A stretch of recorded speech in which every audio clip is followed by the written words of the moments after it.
You can have a very pretty restaurant, but if the chair has, handle, it's impossible to get in and out. Tables with 4 legs are great. When people get out of the seat, they will hit the leg and they will drop their glass of wine. All those little tiny things, but they make a huge difference on your experience.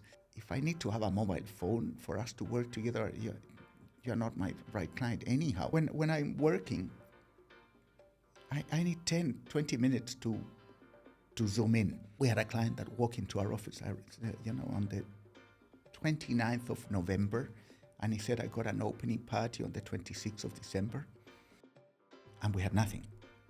But normally it takes 6 weeks to design and 6 weeks to build. No, we just did this and this other restaurant, and they say, we can take photos. I said, Interior, whatever magazine just came and they will publish it next week. So, it's okay, we'll take shots from another angle.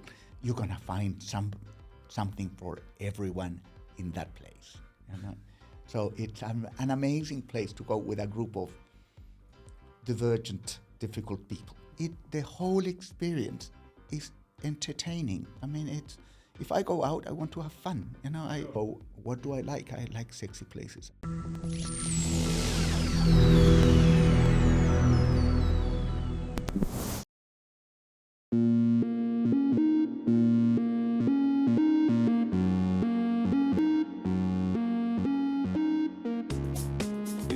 Hernan, thank you for being here.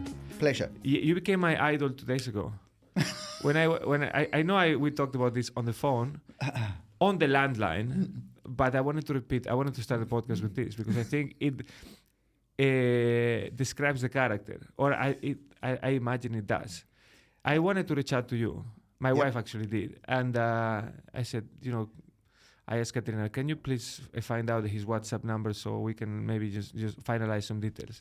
And she said, Hernan doesn't have a phone, a mobile phone. So please, you need to call him between noon and 1 p.m. At this landline. And I was like, that's so fucking cool.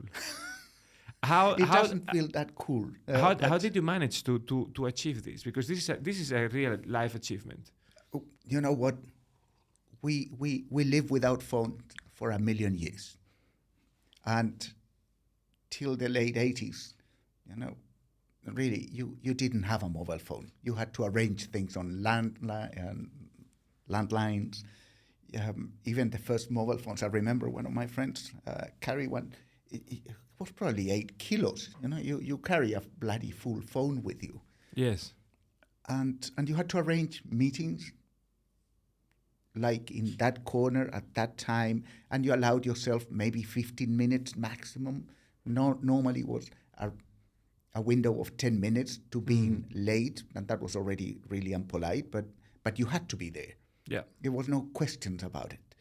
And then the phone became something that you are totally dependent on.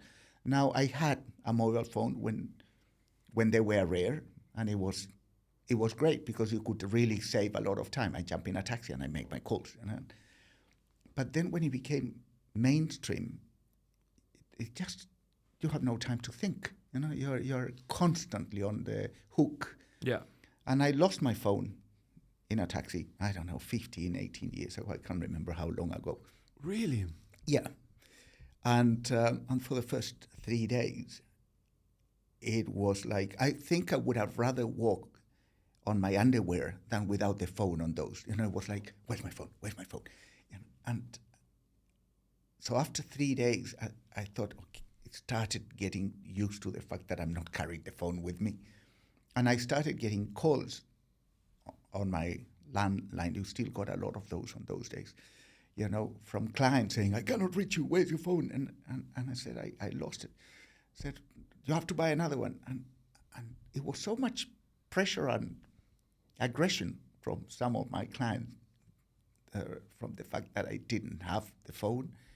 I said, this is not good, Then you realize that you have something around your neck, and they started sending me phones. I got 3 phones for free. Your clients did? My clients sent That's me amazing. phones. And that was it. That was the turning point. I said, I'm not using a mobile phone anymore. I'm not going to be strapped to this, and I told my clients, and a lot of them were slightly upset, and one of them said, if I cannot reach you, I don't work with you, and that was kind of like, well, if I need to have a mobile phone for us to work together, you're not my right client anyhow. You don't hire me for I got an emergency. I'm not a heart surgeon, I'm a designer. The job will take 3 months to go or whatever it is. You need time to let things, sunk in, and you need brewing time. I know. And the phones just stop you. It's bad enough with the iPad, and that's an email, But the emails don't make people so aggressive. WhatsApp make people, kind of like, I cannot reach you. The email, they send you an email, and if you reply 2 days later, they say, oh, why didn't you reply early? They send a WhatsApp, and they want a reply straight away. And now they don't even think, we had faxes before, and it was a pain to write the bloody thing. So when you sat, you wrote it, and you program it, and you plan it. So you try to send one in a day. Yeah. WhatsApp, everything comes to their mind, and it's like almost they send you one sentence and one call. It's like, just summarize it and send it all in one. And I can see it with my staff. I tell them, don't answer, just don't answer them. And it's not good for the client. It's not good for the job. It's not good for you. When I'm working, I need 10, 20 minutes to zoom in before I can cut off the noise around me. And with the WhatsApp, even people say, but you just don't need to answer. It's not true. But I need to answer. The focus is gone. And the minute the thing vibrates, it's like, it's there. And now I'm half there and half here. I can't. But the worst? The worst is the people that they send you an email, and 1 second later they send you a WhatsApp saying, I sent you an email. I'm like, give me a little bit of time. I am very obsessed about this topic. This is why I wanted to bring it up at the beginning, because I have been even playing with the idea of removing internet connection from my home, because now we are so connected all the time that I think I need a safe haven for what you just described, just to focus, just to relax. I have been starting to turn off my phone, not put in silence, turn off at night, and at least I don't have the temptation of maybe, I'm jet lag, I wake up at 4 to just go there and grab it, because I have a barrier. I need to turn it on, and it's a little one, but it starts. And I try to use WhatsApp as I do email. Like, I reply maybe 3-4 times a day. Like, okay, now let me see what's here. But still, you're totally right. You don't have time to think. Yeah.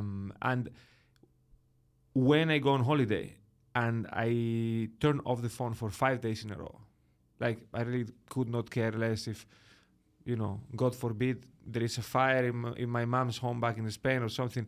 And the news will reach me for sure. They will. Somewhere or another. Yeah. It's so relaxing. And I'm. It doesn't. It sounds like, oh, it's great, you are in heaven without the phone. I'm quite dependent on my iPad, and the emails. But again, I leave them outside the room, because I get tempted. It's 100%. And I get distracted very easily. So it's like you're on a diet. You it's not something that comes naturally. I love eating. I love all the wrong things, and I get tempted very easily. So only way to avoid the trouble is not to have put it away. Yes. Exactly.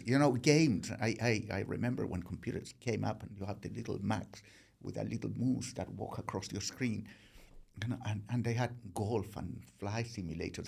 They were lousy games, but all of a sudden you're spending 3 hours playing these obsessive things. So every time I got a new computer, the first thing I do is delete all those free games, It I is know. true. I'm a sucker for, you know. No, but it's true. I mean, it's not you, it's everyone. It's like trying to walk through life depending on the power of with the willpower.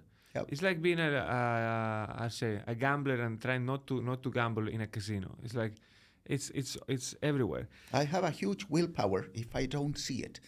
Yeah. But if you throw it on the table, I'm going to have it. The I- brain I- starts firing. Yeah, food. I mean, the same. I eat really once a day. I don't have lunch. I concentrate on. Again, it was Dinner purpose. or breakfast? Dinner. Dinner. Okay. Or very late lunch. Or Okay. I don't have breakfast. I don't have lunch. But if you put food on the table and you sit me there, I'm probably going to eat twice as much as any of you. I'm very fast. I can eat very, very fast. So I binge on anything. Yes. Hey, but this is very funny you say this because this is my problem. Like when normally I get out of the house very early in a normal situation. And in that situation, I skip breakfast and I don't have any problem of having a very light lunch or skipping lunch. My problem is now that, I have a newborn, so I need to take care of the older one in the morning and she has breakfast. And it's like, I'm not going to have the toasted bread with peanut butter. Of course, I'm going to have 3 times as her because it's very slow and, I eat at a normal pace. So, no. I think it's very wise. I think it makes even more extraordinary the fact that you are, let's say, your activity has a lot of longevity. You've been here for a very long time. You've made it in a very difficult city. But before I start asking you questions about what you do in Hong Kong, I was very curious on how you got here because Chile is very far. I mean, Spain is very far as well, but Chile is very far. We're on the opposite side. Between Chile and Hong Kong, what happened in the middle? In the middle, Australia happened in the middle, and Brunei happened in the middle. And Brunei. Yeah. I left Chile to get out of the cocoon. And I was born kind of privileged and insecure because everything is there, And I was very, very, very shy. So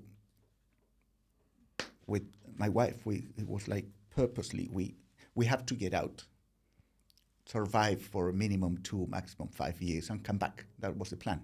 So we immigrated to Australia. And that was a life-changing experience, all of a sudden. That was, which year was that? That was 86. Oh, wow. So, and the 5 years turned up to 8, and then I worked for large companies there, then I set up my company, and then went bust, and I went back to work with a large company, and then set up again and went bust. So it came back and forward doing that. And in 86, the last big recession that they had in Australia was like, okay, we need to go out, get a job somewhere else, and I got a job in Brunei. Oh, wow. And the idea was, okay, go to Brunei for a year, get back on our feet, enough money to pay the old taxes, and go back to Australia. And Brunei turned up to be a 3-year break instead of 1. And in Brunei, I started coming to Hong Kong quite often, every 6 weeks, or 8 weeks. I met a friend in Australia, in a flat across the window, basically, sort of this distance, So we just waved to each other for a year, through the kitchen window, and he was very entrepreneurial, so he ended up opening up shopping that I did for him in Australia, and then he used to come to Taiwan to buy electronics. In the trips to Taiwan, he met a chef in a minibus in Hong Kong and decided to open a Thai restaurant in Hong Kong. At the time, I was still in Australia, but about to move to Brunei, and he basically said, "Can you design a restaurant?" I said, "Yeah, sure, I can design a restaurant." I was an architect at the time, doing huge buildings.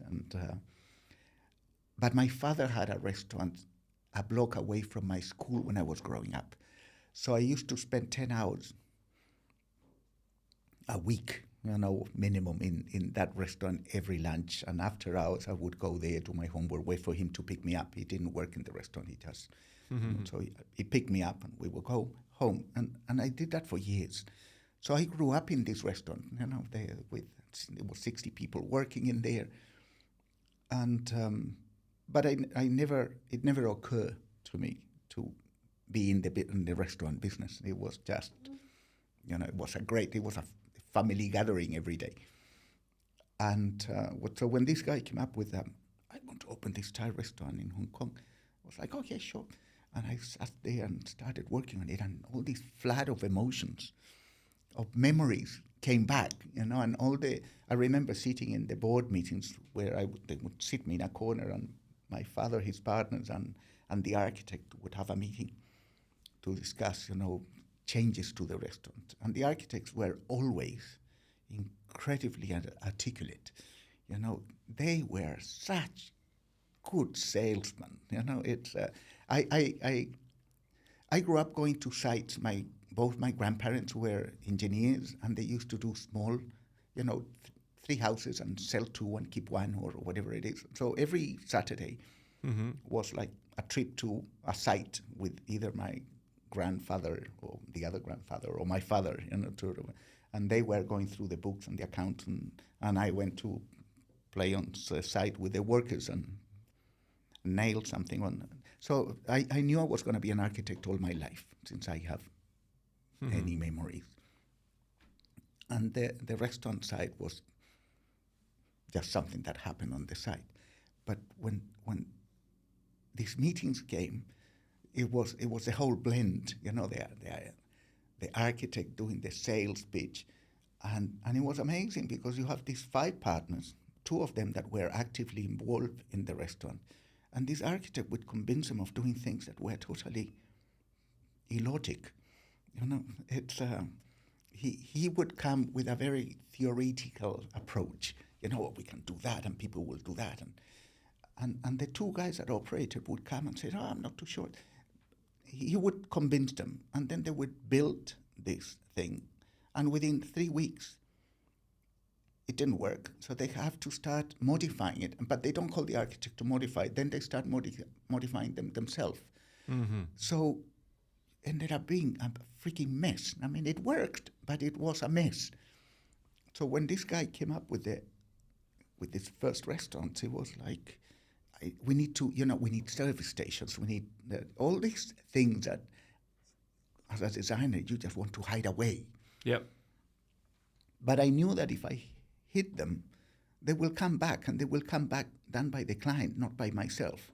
So you're better off doing the shit yourself, than let it be solved or improvised by somebody that doesn't give a damn about it later. And that worked very well for all of us. It worked. The restaurant was super successful. I also understood the numbers of it because, you can have a very pretty restaurant, but if the chair has, handles, and you're sitting side by side, it's impossible to get in and out. Tables with 4 legs are great. They look very nice, but when people get out of the seat, they will hit the leg, and they will drop their glass of wine. They will break the glass, and they will stain their clothes. And all those little tiny things, but they make a huge difference on your experience. So I learned to compromise that even before we did the first restaurant. And that was fun, and then I was working as an architect, and these projects, sometimes they take 3, 4, 5 years. They were big jobs. At the beginning, it's very exciting, and it gets really dry and boring for long periods of time. And then when it's open, it's like, wow, it's my building. It's not your building. It's 100 people involved in it. It's so many parts, and those mistakes that you made, you end up blaming them on somebody else because, no, that couldn't have been me. It must have been somebody else. And the learning process is very slow.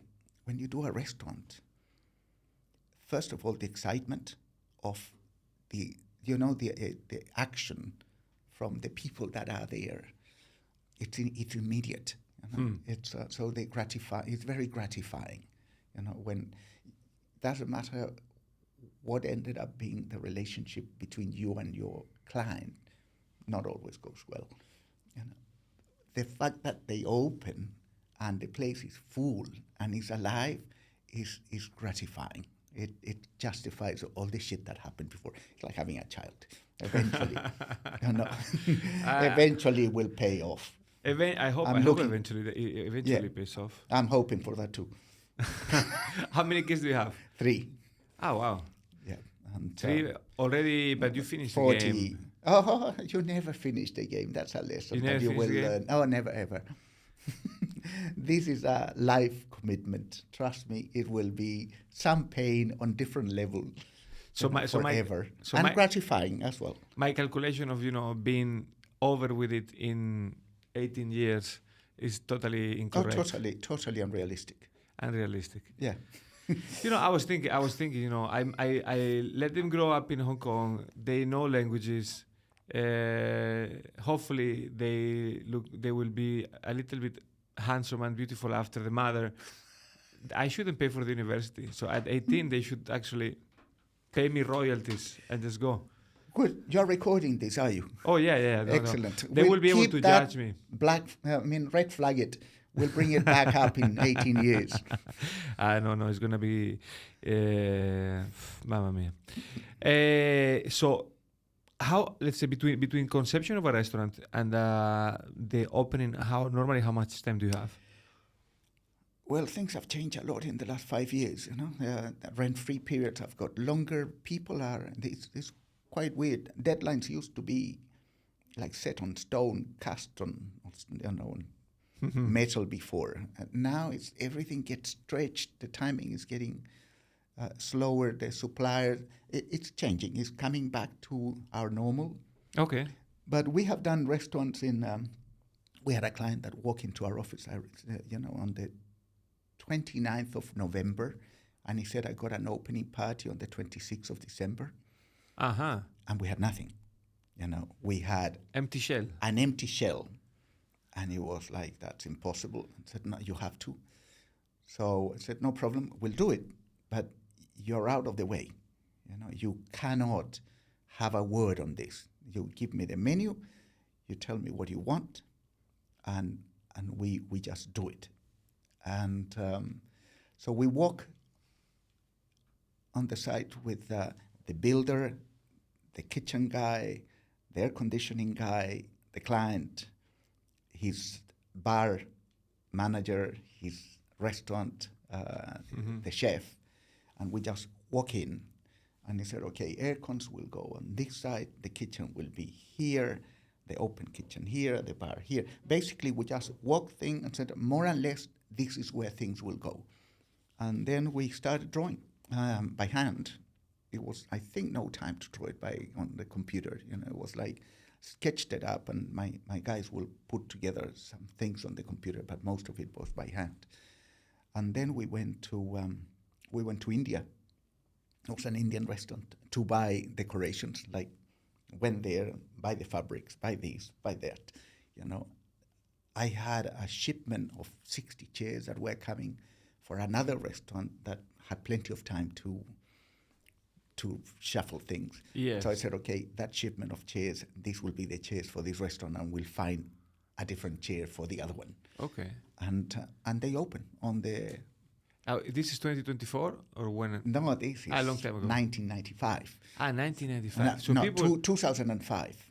2005, wow. And basically in a month it was designed and built. Okay. We've done that twice.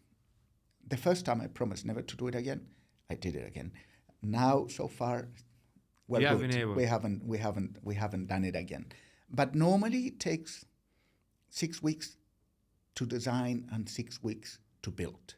So you get satisfaction every quarter? Very often. Actually, we used to get satisfaction at least once a month because we used to do a restaurant every 3 weeks.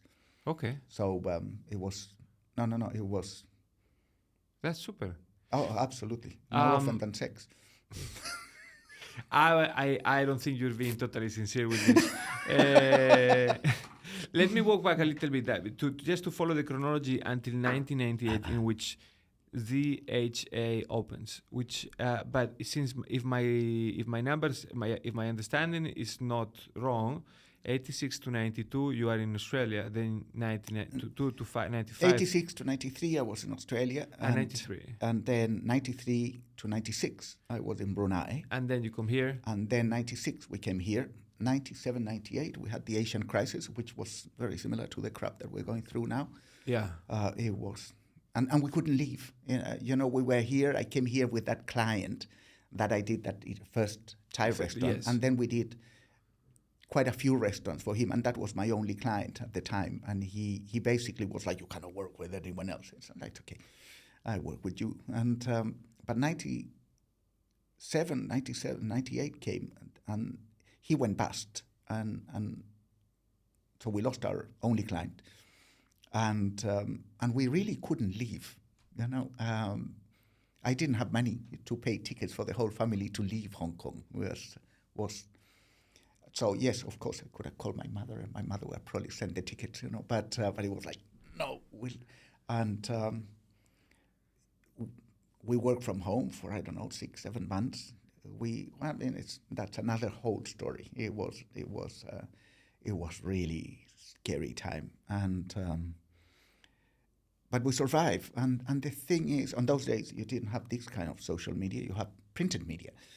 But the magazines were so thin, you probably wouldn't know, but when the recessions came, and they come in cycles, the design magazines, they get very thin because the advertising disappears, Yeah. And they have nothing to write on because nothing is opening. Mm-hmm. So we got a huge amount of marketing on the few places that we did open for other clients because there was nothing else to publish. I would get calls from magazines and said, Hernan, do you have anything? I said, no, we just did this and this other restaurant. And they say, we can take photos. I said, Interior, whatever magazine just came and they will publish it next week. So, it's okay, we'll take shots from another angle. So the same restaurant, we get shot from different, and I would give the same interview. And this that I'm talking to you, I've already spoken to, I don't know who. 30 years of this shit, can you imagine? But, what happened is that, first of all, there were very few openings. So the few places that were opening, they had people coming in to have a look at them. Now they were published in every design magazine. Yeah. So they got the advertising. And the restaurants got busy, so other restaurateurs will take notice. It's like, who designed them? So we became kind of celebrity restaurant designers, like very fast. So from being in deep shit to being quite busy, Okay. it happened very fast. And again, we do understand how restaurants work, so that helps. But it was so much of what was happening at the time, and so we got lucky. What looked like the possible worst luck in, yes. is like we moved from Australia because it was a recession, and wherever we went, I felt like I was carrying the recessions with me. It's like, fuck, not another one, and. I can share the same feeling. For the longest time I thought it was jinxed because in 2016 I moved to Thailand with my wife from Italy, and the day I was boarding the plane with my last suitcases, my wife calls me and she says, the king died. He had to choose that year, so we went into total mourning. I don't know if you went to Thailand during that period, but it was everyone dressed in black. It was very dystopian. The windows of the car dealers all had only black and white cars in the front. Wow. The TV, most of TV stations were broadcasting in black and white for a whole year. It was very surreal. Even at some point, there were beat-ups, public beat-ups to people, especially not to foreigners, but to ties that would wear something Colourful. different from white and black. Wow. So okay, that happens, and then after 3 years, we decided we've had enough of Bangkok, and we wanted to come to Hong Kong. We get there. We moved in February 2019. May 2019, you know what happened, and when we were starting to feel a little bit at peace, then something else happens that we're gonna name, because otherwise the algorithm is gonna cancel the podcast from YouTube. So I was like, oh my God, I really felt it was somehow my fault. And in the meantime, I will blame you. I don't know. You should. I give you free. I give you license. And in the meantime, my wife was pregnant, and my wife was in legal troubles with her employer, and it was like, I was like, what did I do? It's like, God, I believe you're there. Just stop pointing your finger at me. And yeah, it's okay. I think it's a matter of resilience, and in fact, let's say I don't know if I have the same resilience that you have, because you told me you go bust twice, and you come here and you have the stomach to open a third company, which is either we're you are about to go bust again. Either you are very proud or very stubborn, or you believe a lot in yourself. Which one is it? I think I'm stubborn. Stubborn is good. Yeah. Stubborn works. I think it's. I like to feel like I'm working for myself. Yeah. I remember, in Australia when we were running our own little company, and my wife has been really there all the fucking time. Hats off to her. And my best friend, he came to Australia, from Chile, and he worked for large companies. And his wife is also very, very close friend. And they would come and say, like, just stop doing that. Get a cushy job, in a large company, and everything you can plan ahead. And then they were going on holidays to Europe. And on the 24th or 23rd of December, he got fired. Just like that. Oh. And they went on holidays, and they had a great time, and they came back, and we worked together, and we found a job, and it was, and then he worked for another large company, but this happened several times. Now he's working for himself. The only difference between working for yourself and working for somebody is that you see the shit coming before it arrives. Okay. It's when you're working for yourself, that's coming. Maybe a month or 2 months, or 3 months before it arrives. The guy that is working for you, he doesn't see it coming, but the shit will still happen.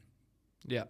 So, it's the minute I could, and it's not like I want to be my own boss. I have bosses. Sure. My clients are my bosses. My customers are my bosses. The customers of my client are my bosses. Everyone has a boss. Absolutely. Yeah. And we used to do 20, 24 jobs in a year. Now we're probably doing, 12, 13. And we still probably do 2 jobs in a year that I really like. Everything, the concept, the look, the feel, and the other ones, I like the job, and I like the results most of the time, but it's not my cup of tea. It's like design a truck. Sure, I design a truck, but I rather design a motorbike. Sure. It's very rare that you get, okay, do whatever you want. And the do whatever you want is not so pleasant anyhow. I rather have a client that basically is targeting the same theme that I would like to be doing. But you do things that you don't necessarily like because you're thinking on who's going to be sitting on that table. And it's not the same taste. They like food that I don't appreciate. Mm-hmm. They like decoration that is not my cup of tea. But it's fun to think with them. It's like, okay, what would they be thinking and how would they be using it? And will that work? And it's fascinating when it happens. So the satisfaction comes from that side. Yeah. But It's like solving a puzzle. It's like solving a puzzle. It is. Yes. You know. No, and I think creativity. If I give you this to draw, I think it's less exciting than if I tell you need to make a landscape of this size with this red pen. Exactly.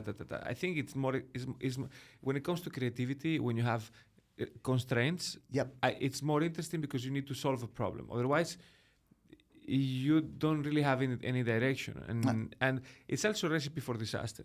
I fully agree. Because then the client can say, "Oh, that was the opposite of what I had in mind." And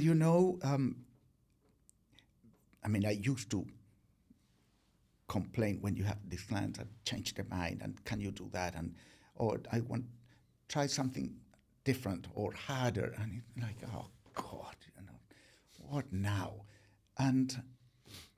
But the best jobs we have ever done came from a little bit of that painful experience when you are forced to come up with a problem, or it's a regulation issue, it's a height, and how do you get the ramp for the disabled, and all of a sudden you start finding ways, to play on that gray zone, and it's very satisfying. And the best jobs we have probably done came from a lot of restrictions that kept coming. And I see that now with my staff, it's like we go to a meeting, the client changes his mind, and now I don't get so angry. And I can hide it a lot better as well.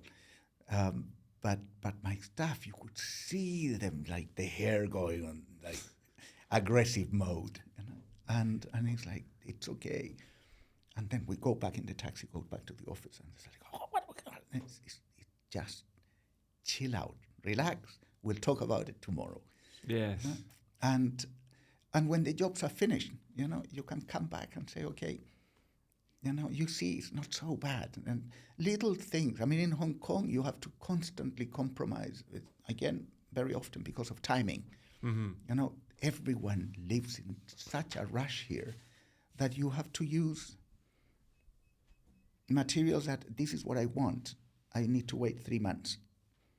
Okay, I have that available, and that's available now. Yeah. And it's like, okay, now if I bring that, I need to change these other two because they don't talk to each other. But it's okay. And then when it's finished, we get very picky of that tone. You get your chart with 6,000 different tones of gray, and then it takes you 2 hours to find the perfect gray. And then you go to site, and you have no idea if they use that one or another gray.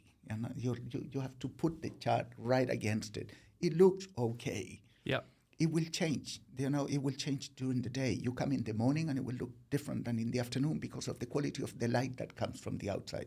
It's a sunny day or it's a cloudy day. Is it wintertime or is it summertime? The light will change everything. And all that really particular detail that you put so much attention, it just disappears.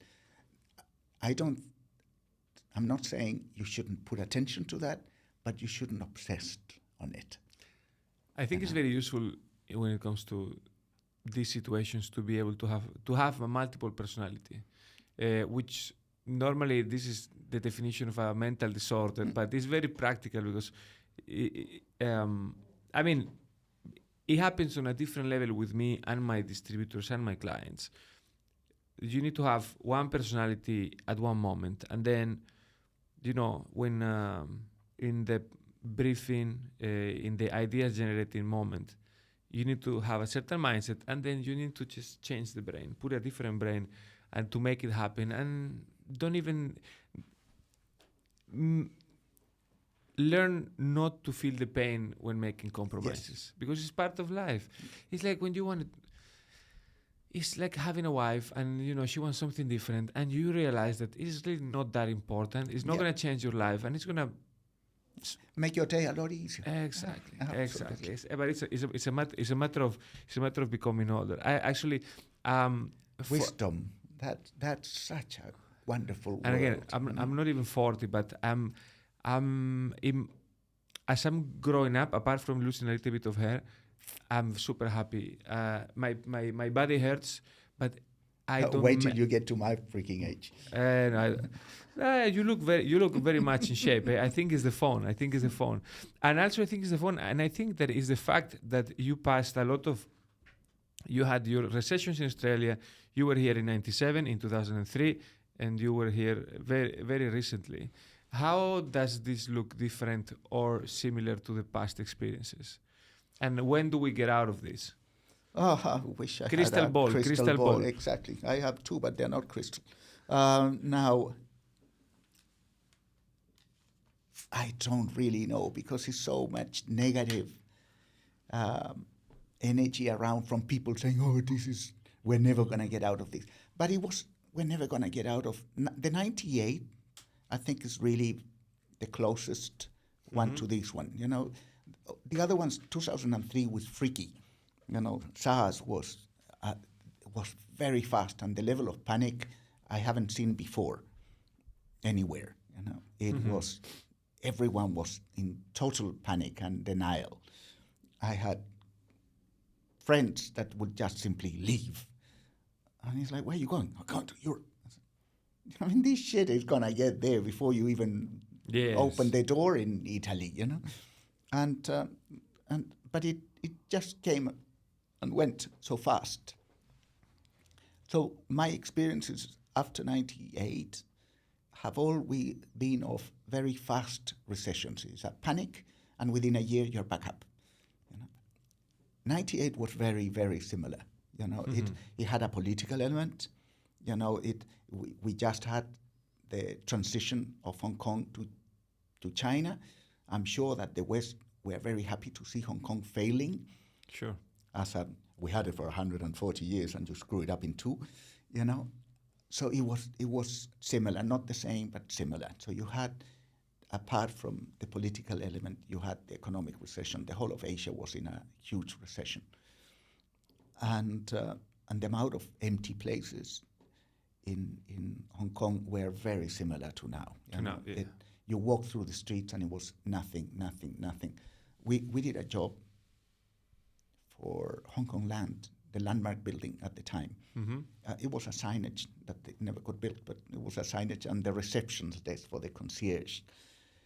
And the top floor of the commercial area was totally empty before the Christmas of, I don't know if 99 or 98, but around then. And they gave it to some companies that were just doing Christmas decorations, So they decorated that whole floor. It became the place to go because it was the scent of, pine trees and ginger. And you walk into the Hong Kong Land and it's the landmark building, and you had Christmas there without the decoration in the middle. It was just the whole mall scent was about Christmas. And I think they got it for next to nothing or free or percentage of sales. I can't remember what was the deal. It was that. But it was, you haven't seen the landmark empty this time round. No. So, I think people have short memories. That was a tough 2-3 years. I think here we got a little bit unluckier with, the pre-COVID time. So we had that, we had COVID.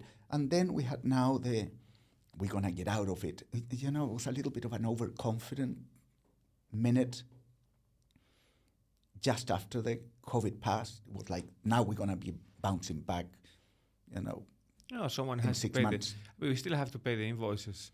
I think the invoices are very high and it's going to take a while. Companies have moved out, but Hong Kong is unique. The city is super well built. It just works. And the people resilience is not just one. And a lot of the people, I came here first time around 1993, and it was a very English place. I was shocked. I mean, the people spoke English, not English. It was very British. And then 96, it wasn't so English anymore. You could already feel kind of more American and Canadian accents. Mm-hmm. And then later it was Australian accents, and then the French. And so when people say, oh, he's never going to be the same, I said, no, he won't. It will be, yeah. It will be different. Maybe, but it will be maybe alive. more. It would maybe more Chinese, maybe more Mandarin. Or maybe more Middle Eastern, or maybe more, it will always change. And that's the beauty of life. Life is change. If you want something that doesn't change, it's a stone, it's a mineral that haven't been put on the fire. It's the nature of Hong Kong. The city has almost no respect for the past, almost. I mean, you go anywhere else, and to move a window, you're going to have to wait 3 months of permits and red tape. Here you have a beautiful old building, and 3 months later, it's like, what did they do? No, it's crazy. I have a book at home about the brutalism buildings in Hong Kong. Yeah. Most of them don't exist anymore. They had beautiful Bauhaus architecture, Yes. modern architecture, and they just throw it away. And I get upset. I'm an architect, But on the other hand, that's why we're here. It's because it's change. Yes. And if you want to look at Bauhaus buildings, go to cities that don't change. If you want beautiful 2,000-year-old architecture, go to Rome. But No, it is true. It is true. It's true. this is a city of change, and I think it's a city of. When you talk about international cities, this is a very international city. You go to Shanghai, and it's the most international city in China. But if you are from overseas, you have to adapt. Yeah. Here, you can bring your stuff, and you stay true to your stuff, and you can merge with the other people. Everyone is at level of tolerance to other cultures, Yeah. that you don't have in other cities. It is true. Yesterday we were having on this topic when we were speaking on the phone. We were talking about Hong Kong being a very transient It is. place,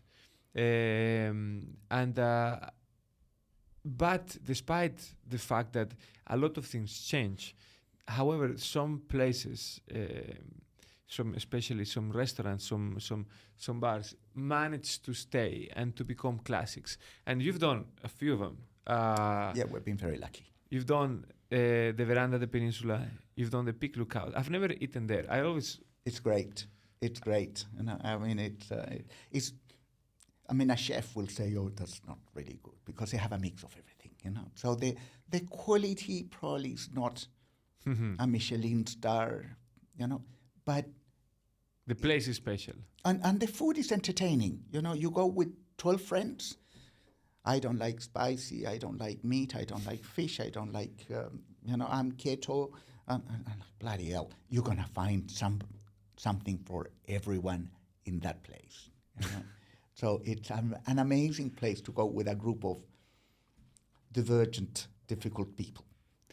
But this is the norm nowadays. I wanted to ask you, which are the places that you like to go? Not necessarily that you design, that you like to go. Even I think it would be even nicer if you tell me places designed by other people. Oh, yeah. If you want. Actually, we go once a month with a group of 6 Chilean friends. We have like the club of 6, and it's great because the age is like from your age to my age, and it's every generation that has arrived in here. So we get together at 12:30, and we stay there till 12 at night. Oh wow! Oh yes. Who allows you to do that? I told you I got a great wife. No. I mean, which location allows you to Ula. do it? In Ula. Ula. All right. And it's again, I don't want to be critic. It's not top quality food. It's not the design. Definitely not in my cup of tea. But the whole experience is entertaining. If I go out, I want to have fun. Sure. If I want to have, years ago, we had a client that wanted to do one of these, molecular food places. So we had a tour to Australia for 5 days, and we spent 3 days eating in Melbourne and Sydney on these amazing places, molecular food, 3.5 hour lunches, 4.5 hour dinners. On the third day, I was dying to have a McDonald's. All I wanted was to have 2 bites of the same food. But I couldn't get out of the hotel because these guys are paying for everything, and it was an amazing experience. And they see me crossing the road to go to McDonald's. It would have been like an insult. I had to wait. It was a 24-hour open McDonald's, 2.5 blocks from the hotel.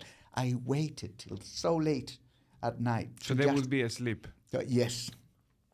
To go there and have French fries and 3 bites of the same freaking flavor. Everywhere we went, it was like, oh, you have these and foamy and beautiful. The best desserts I've ever tried. I don't remember them, but I know that it was the first I've ever tried. And all this amazing experience with some guy that would talk about the wine, where it came from for 10 minutes. And it's like, I just want a zip of it. I mean, don't talk to me about it anymore. And then how it goes with the food and how you have to have it from here and not from that side and it was like, oh my God, this is driving me. The first was great. The first 3.5 hours of this experience was like, wow. Then at nighttime we go to another place for the same experience, and it was like, okay. And then you have these dishes. I said, it's a strawberry, but it will taste like a raspberry and the flavor of whatever it is. I said, just give me a raspberry. I mean, why do I need to spend 20 minutes in a talk where you're going to tell me that this strawberry will taste like a raspberry? I think it made some sense at the beginning. It did, and it was an amazing experience.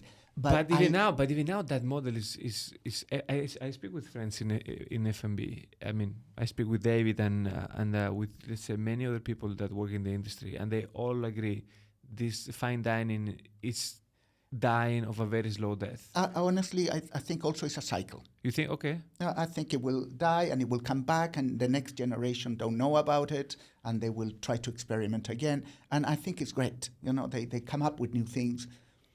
But personally, I just want simple. I want fun. I want to have a good talk. I listen to whatever it is that you can say that I maybe learned something from it.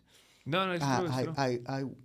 I want drinks that are simple. I want food that is strong flavors, because I eat fast. Strong flavors. If it's chili, make it chili. Okay. If it's it's.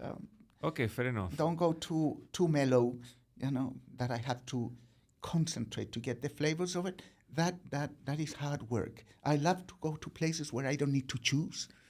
When you go and it's like, whatever, just I'll trust you, bring whatever it is that.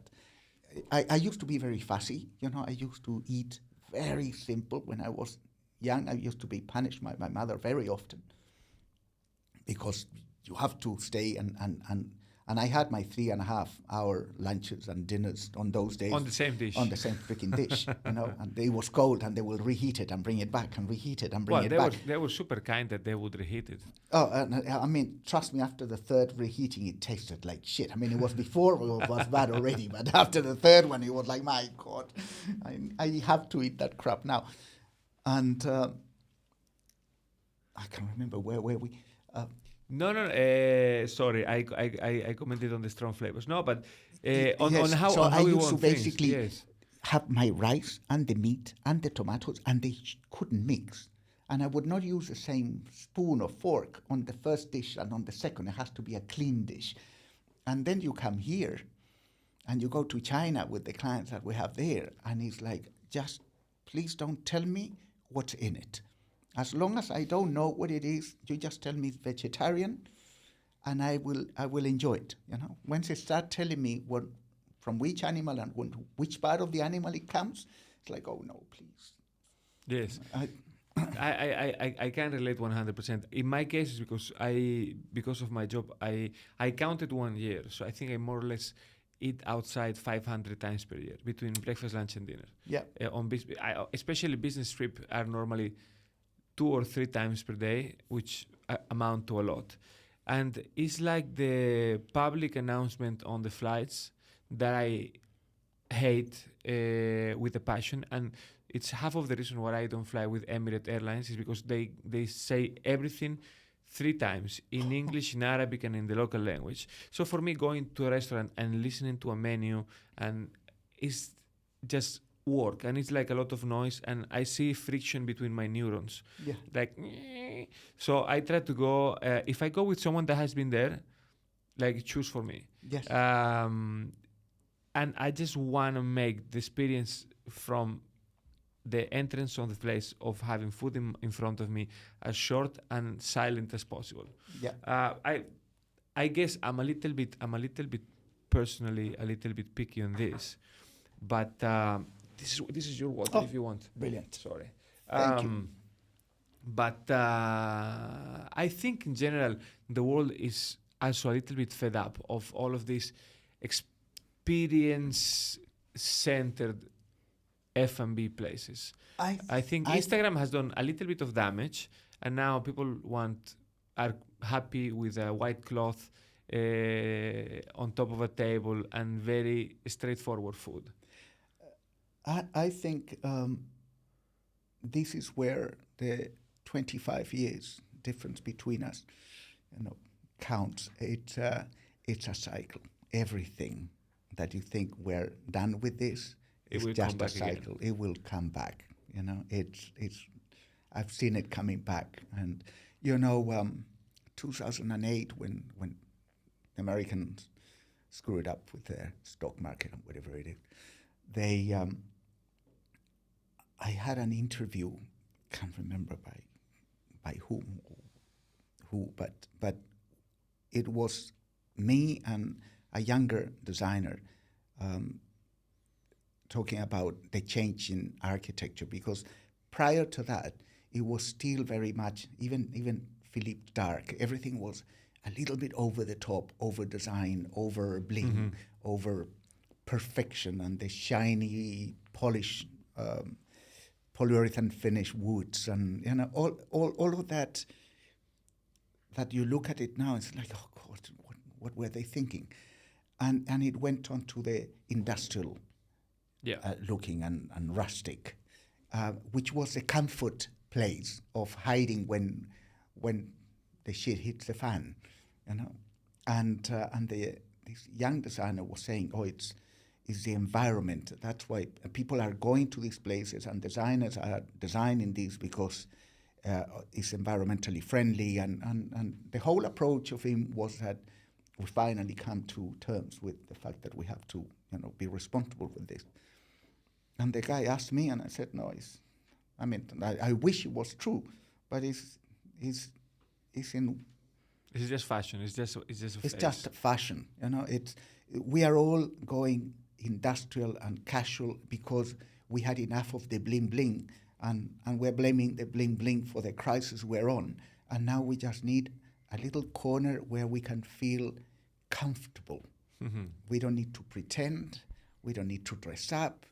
We feel cozy, and that's why we're using all this industrial approach. And in fact, this industrial approach, unless it's for real, and that's very, very few of those places for real, are twice or 3 times less environmentally friendly than the other ones. Because first you have to build them, and then you have to spend time destroying them. You have to use incredibly poisonous and dangerous chemicals to make that wood look old. Yes. And to scrap that paint and make it look like it's been there for 100 years. That is not environmentally friendly. You have to use a lot of cheap labor to hammer with a chain the wood pieces so it's got the right dents. And then you have to strip them, and then you put them outside, before you apply them. And you say, oh, this comes from a little lodge that it was demolished somewhere in the mountains of. It's bullshit. It's a cycle. And I see. You mentioned before there is something. There is a question I let go, but I want to fish back. You said that 2-3 times per year you do projects that you really, really like. What are the ingredients that a project need to have for you to love them and to, let's say, I think in general, the ingredients change because I wake up in a different mood this week than next week. This week I'm feeling black, I'm miserable, and the world's going to go to pieces. And the next week I'm in a happy mood, and so the ingredients are going to be constantly changing. I like sexy places. I like a little bit of naughty corners. I like places where you let your imagination, your clients go there in awe. It's like I'm not a religious person, but I love churches. yes, I agree with you. I love that with the feeling when you go in and it's like, wow, and you're so tempted to scream just to get the bouncing of the echo. It's the lighting quality. Doesn't matter what they were thinking. I mean, Gian Lorenzo Bernini, the guy that did the arcade in the Vatican and most of the most amazing sculptures during the time of Michelangelo. And he was not a religious person, but he had a very good relationship with one of the popes. Yeah. And in fact, he was incredibly naughty, But they still have the capacity to engage with that crowd and produce these amazing pieces. I know. So what do I like? I like sexy places. I like places that they let you either focus on what you're doing or let you get away from your mundane day. Sometimes it can be a very straightforward, almost boring place, but it you come in and it brings that, oh, this is kind of real. No designer involved. I love the places that you feel like no designer was involved, and the ones in which you feel like whoever was involved was so committed to it. They're both extremes. Places that looked like they were just done by the operator and put together over years of hanging shit on the walls, like Vargas or, even Bar Leone. I had such an amazing surprise when I went to that place. I saw it when they opened because we used to go to Ula there. Yes. And they opened this place, and it was like, oh, God. And then they started with a queue, but very short. And I always was tempted I need to go because people talk about it. But the facade was so lousy that I couldn't get myself to walk in, And then it got famous, and the queue got so big, that's bloody hell, I never went. And now with the queue, I will never go. And somehow I got lucky that I got invited there, and I met the owners. And by that time, they have already become the number one bar in Asia, and I don't know what in the world. So I walk in, and I was expecting a whole wow thing, because how do they win that award? And it was such a relief to walk in and see a place that it feels like there's no design in it, or very casual. Everything is just a little bit short of being in the right place. It's sarcastic. It's a sarcastic place. I honestly, I think whoever gave the award to these people should get an award himself for having the balls to give in an award to that place. Now, the drink, the service, it was an amazing place. Yes. So, yes. There are so many layers of things that work very well in that place. It's fantastic. They deserve it totally. But it's amazing that someone would have the guts to give an award to that corner in that place. You have to. Sometimes the people that give their words. Pull it through. You don't be scared. There you go. Sometimes the people that give their words should be given their word. The Opera House in Sydney. Yep. You know that their word, the winning theme, Hudson's design, was already thrown away by the time the main juror came in. They had a committee that had already filtered through the piles, and that one was thrown away. And then the president of the juror came a day or 2 days after, and the first thing he did, he went through the pile of rejections. I see. And he pulled that one out. and said, this is the one. If not, you would have had a box in there, probably similar to that skate thing that they have here in front of the Peninsula. And that is not the right thing to be in the waterfront. It's beautiful inside. It is. But yeah, I agree. Imagine Sydney with a box in the place of the Opera House. Have you seen the second entry? What do The you mean? number, the second prize of that No, competition. I haven't. I'll send it to you. Please. I'm My very God, curious. it's like, then you appreciate even more what they did. I mean, it was like 10 times over budget or 20 times over budget. They have to create like a Mark VI to finance the job because it was so expensive. The whole concept didn't work in terms of structure or whatever it is. But it's iconic. I mean, that combination of the bridge and the Opera House, they make the whole city. You can change everything else in there and you know you're in Sydney.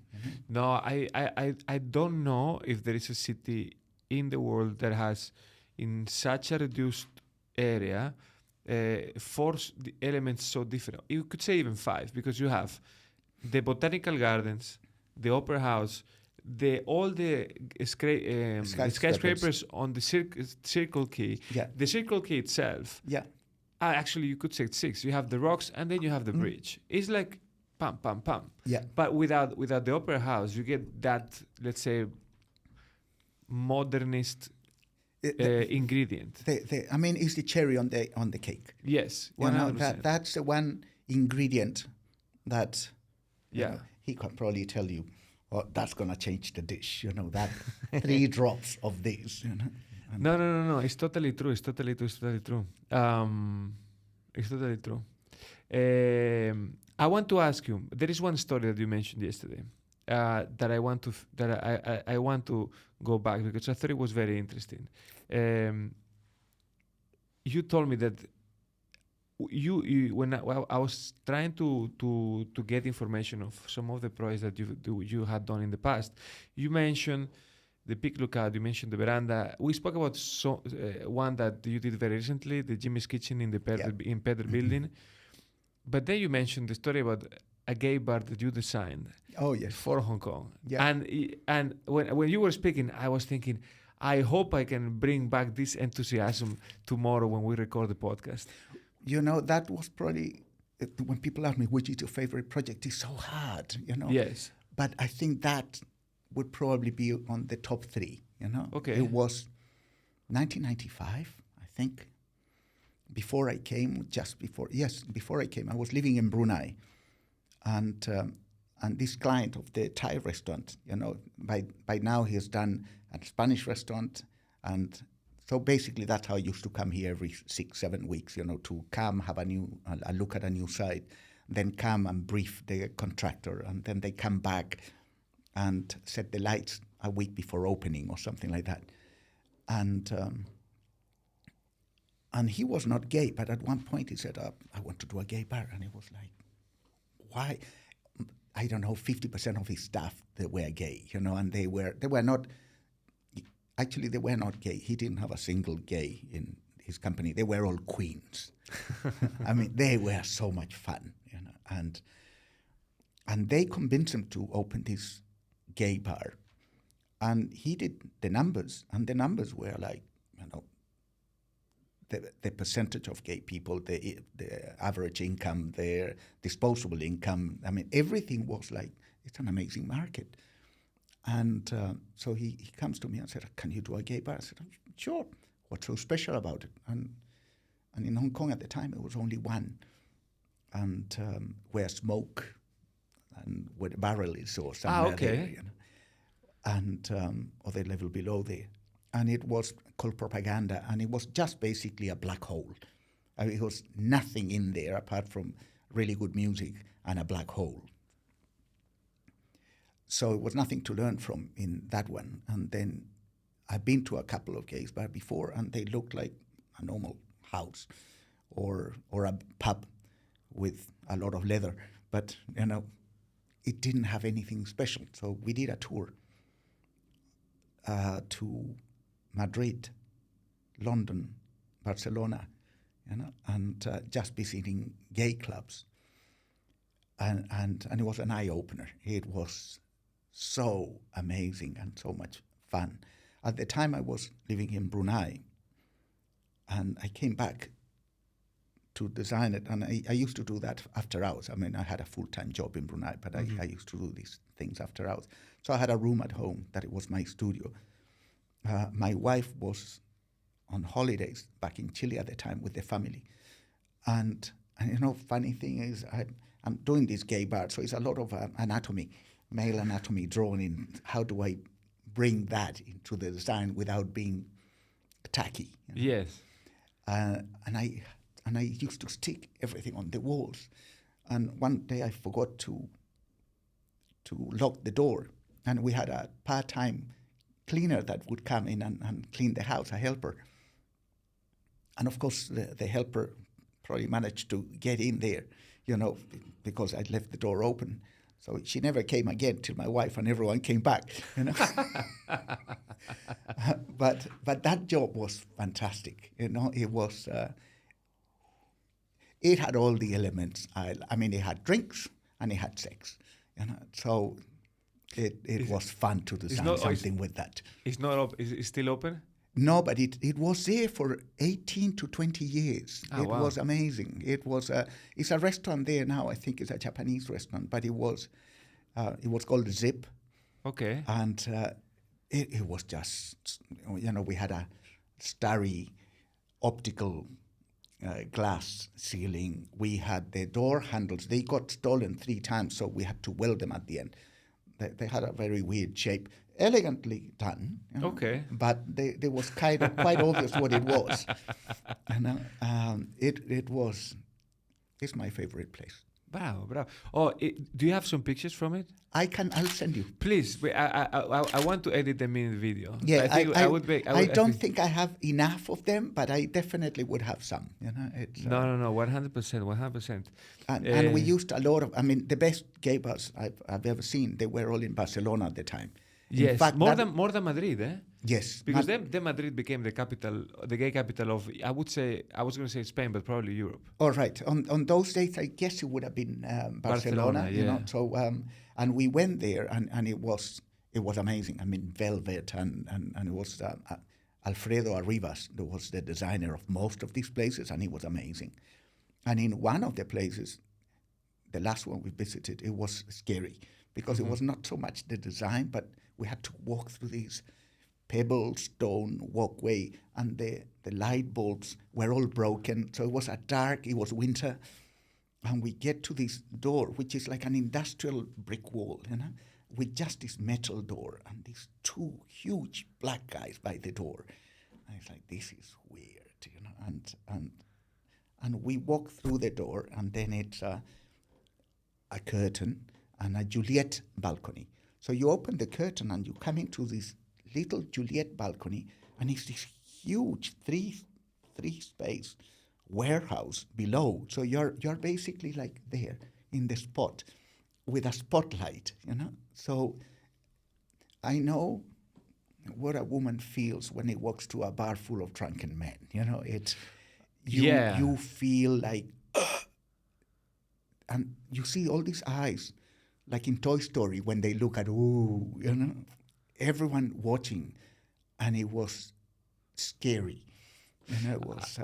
Yeah, I can relate. I spent 6 years in Madrid studying at university, and I would go out sometimes with gay friends for a couple of drinks, and it took a while until I got used to that environment. Yeah, like being looked at. Yeah, that it was okay. It's just in this one, it felt like you were in a bikers club. It was, it was raw.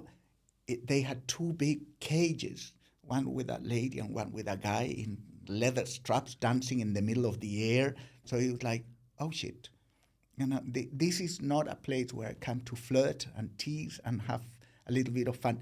No, this is hardcore. Raw. It's hardcore, and I'm going down with my client, and he's so confident and so relaxed, and said, "Mate, just hold my hand and look jealous. You know, just, just please look jealous.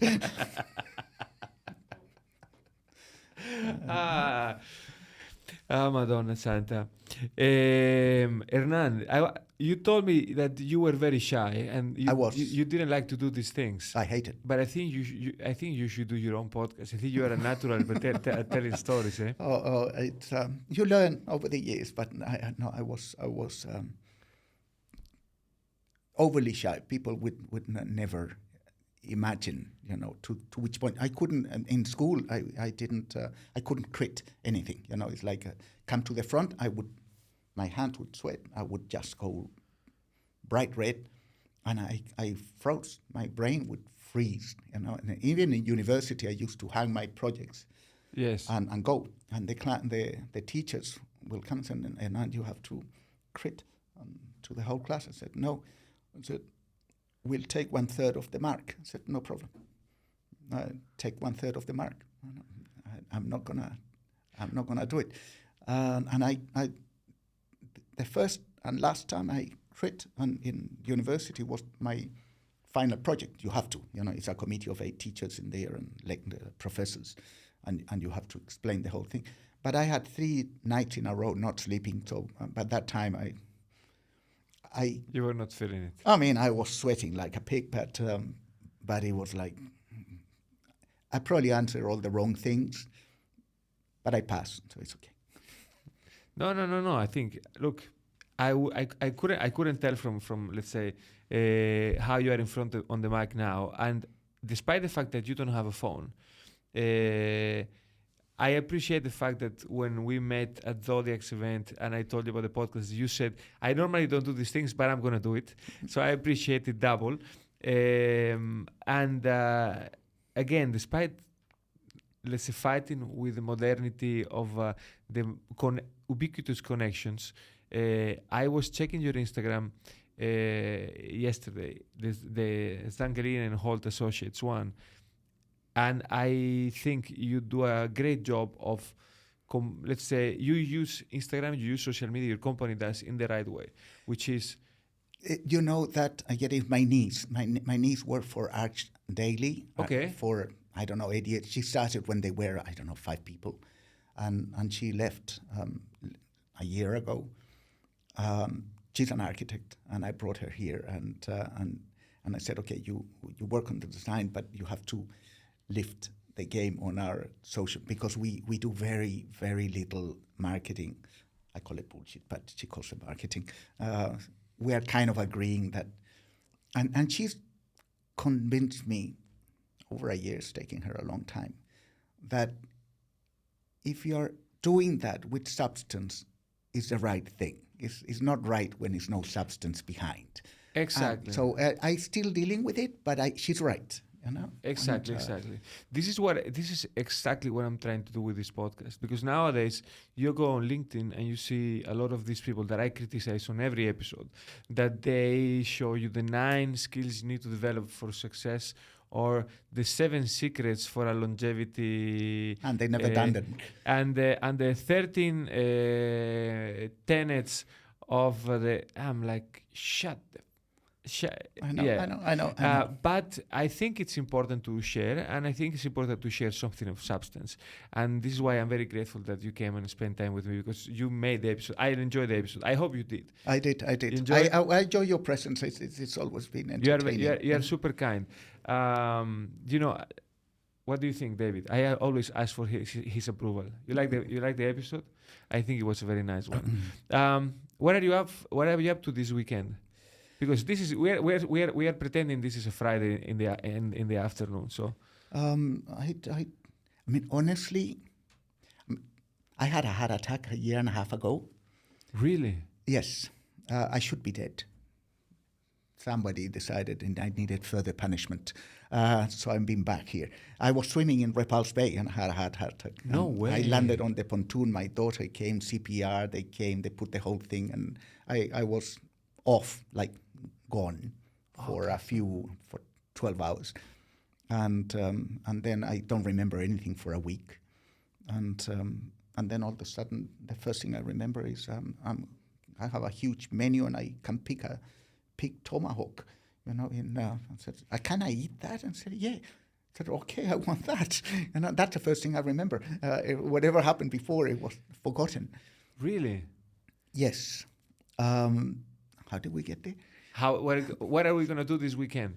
Yes. So I don't, and normally I would work. Saturday and Friday night was my favorite days for working, unless we have a party organized. Yes. It's, because I'm not going to be getting calls.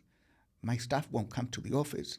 I'm on my own. And so I would work sometimes Fridays all night because, I can work and then I crash when I crash.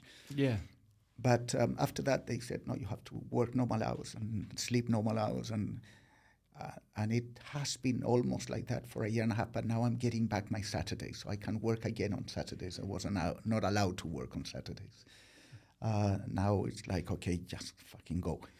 But all right. But I probably will go to. We've done some changes in our restaurant for one of our clients, so we'll go there and try the food. Sundays, we either walk to the peak or I love walking. We walk a lot with our wife, my wife in Central, or just nothing planned. Improvise. Very good. I want to either buy you or cook you dinner one time. So I hope you can be my guest, not on the podcast, but we can take this conversation and use more bad words. Let's do that. We just opened a new place. Yes. I'm a shareholder in a restaurant group. I didn't know. Which one? Yes. I mean, I saw all my clients getting rich quite fast while I still was working, 80 hours a week and poor. We look rich, but it's different. They can afford the car. I couldn't, and I thought, "Fuck, we're on the wrong side of the bloody." And then you realize that it's pretty tough on the other side too. But we have a group with my business partner that he runs it. I would have probably run it to the ground by now. Called Wulumulu. It's a steakhouse. Okay. And we just opened a new place in Queens Road. I'll take you there. It's called Omaru in H Queens. Okay. We'll go there first. H Queens was where the picnic was in the rooftop. We correct? took that place. Nice. Oh yes. That's a nice spot. Very nice spot. The rooftop will probably take 9 months to get it approved because they never applied for the full license. It was unlicensed. That's why they closed? No, they closed because they ran it. 3-star Michelins or 2-star Michelins are very difficult businesses to run. People think, oh well, but the cost of their food, it's insane. They are really not good businesses. There's a passion for what they are doing. Most of these groups that make money in those restaurants, they make the money selling Fiat. The Ferrari is just for the show. Yeah. So nice. So I think it was not. We took over the site, and the idea was to do as little as possible because they had amazing equipment. They had better equipment than we had. They had, but a lot of things were in the wrong place. And they have 36 seats in a restaurant that we squeezed 80. Wow. So when you have 36 seats, you I think from my personal point of view, you have two problems. One is you have to charge everyone triple, in order to pay the rent and your cost and your operating, because you still have even more people in the kitchen than what we would have. When you're doing a 3-star, you have someone cutting all the little slices at 1.5 millimeter squares. Yes. All those detailing and the preparation time, is huge. And then you have to divide that by 36 seats. And then on top of that, again, and this is very particular, I don't like the energy of these places because they're very quiet and the space is too big. I love going to Samsen in Wan Chai. I never sit there because the queue's too long, but I love to see everyone is just squeezed in there. And nobody's complaining because it's too noisy. I love it. It's so we increase the seating to triple whatever that they had, and I think once we get the rooftop done, it's gonna be hot. Let's go check it out. Yes. Whenever you're free. Fantastic. Whoever is listening to this, go check it out as well. David, thank you as always for being here. Thank Hernan, you. It's great to meet you. It's good. thank you for spending time with me. I enjoyed a lot this episode. This week, David knows because he's been with me 3 days. It was a very tough week, so it's very nice to be able to have these small moments to relax and have fun. And for everyone else, this is published on a Friday afternoon, so be happy, make big plans, spend money on restaurants, and be naughty. Be naughty, absolutely. Thank you, everyone. Much love. Ciao, ciao. Until the next one. All right. Wow. Thank you, sir. My pleasure.